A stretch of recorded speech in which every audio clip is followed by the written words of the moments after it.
شايفين يا شباب، هذا هو الجير تبع السكودا الفانتازيا. طبعا السيارة احنا ركبنا لها واحد جديد، والسيارة مشيت امورها تمام ان شاء الله. لكن حاليا بنفتح لكم هذا عشان نوريكم ايش كان سبب المشكلة اللي في الداخل. طبعا سبب المشكلة الرئيسي هو انسداد في الكولر اللي هو المبرد تبع الجير، ولكن بنوريكم ايش التلفيات اللي صارت داخل الجير. حاليا بنفكم متابع معكم خطوات العمل ان شاء الله.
لاحظين يا شباب طبعا اثار ارتفاع درجات الحراره هنا السخونيه.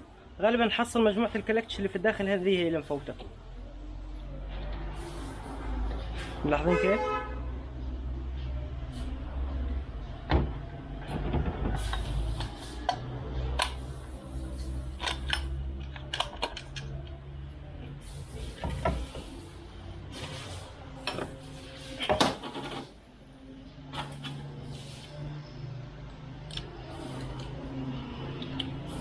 هذه هي المجموعة يا شباب اللي محترقة البند، هذا هو اللي فيه المشكلة.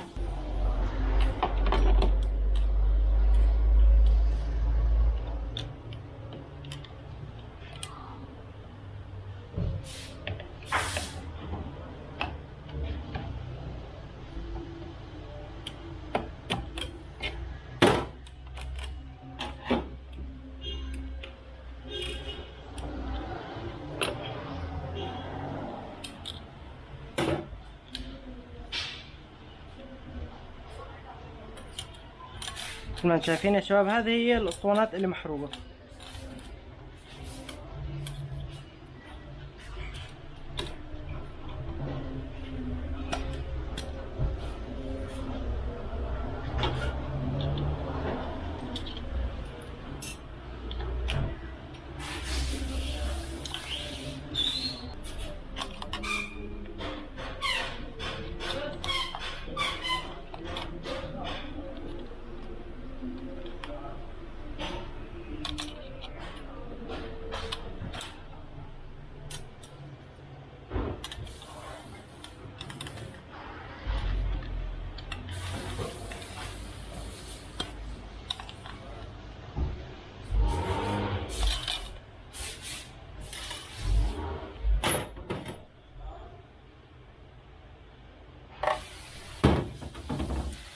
شايفين كيف يا شباب؟ هذا هو البند اللي محروق. لاحظين كيف الاسطوانات ممسوحة والبليتات اللي بين الاسطوانات كمان ممسوحة.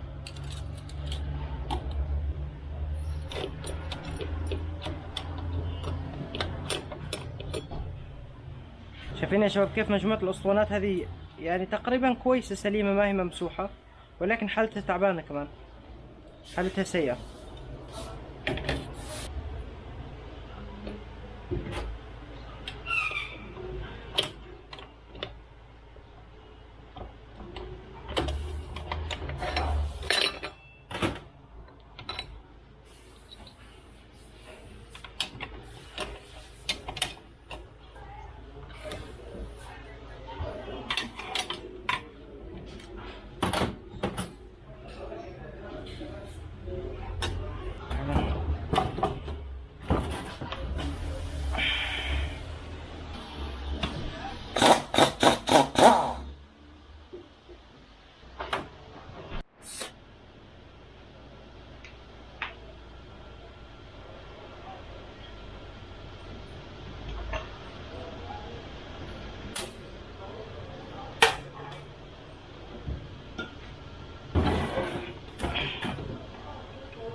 اوكي.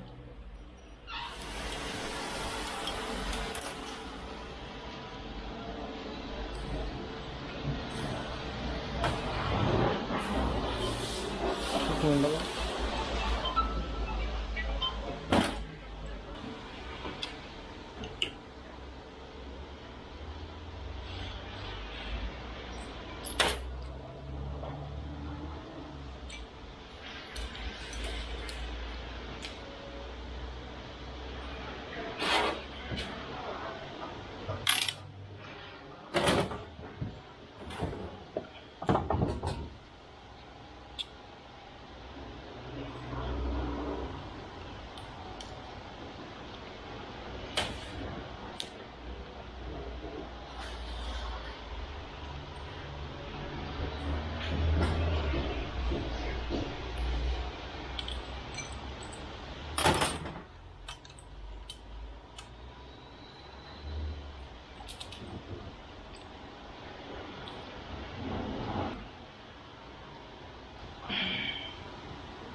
شايفين يا شباب، ملاحظين المجموعة هذه بتاعت الكلاتشات كيف سليمة؟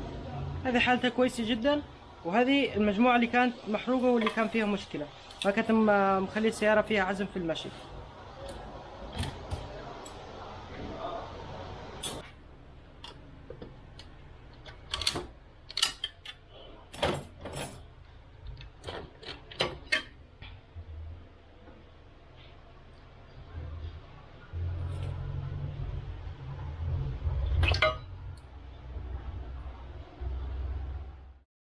شايفين يا شباب، فكينا الجير بالكامل. طبعا هذه مجموعة الكلاتشات اللي هنا. السبب الرئيسي للمشكلة هو كان مجموعة الكلاتشات هذه، البند هذا كله محروق مثل ما انتم شايفين.